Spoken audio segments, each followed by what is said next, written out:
6 aircraft on board the Theodore Roosevelt, the majority of them these F-18 strike jets. 2 a minute can set off from here. When this aircraft carrier goes into the Med and into the Persian Gulf, it's quite likely that these aircraft will be used in strikes against Islamic State positions in Syria and Iraq.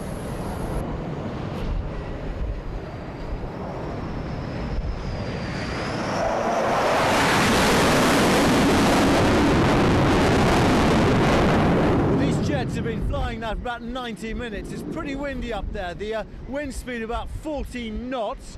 They're coming down to land at 180 miles an hour, and they've got to pick up on one of these cables.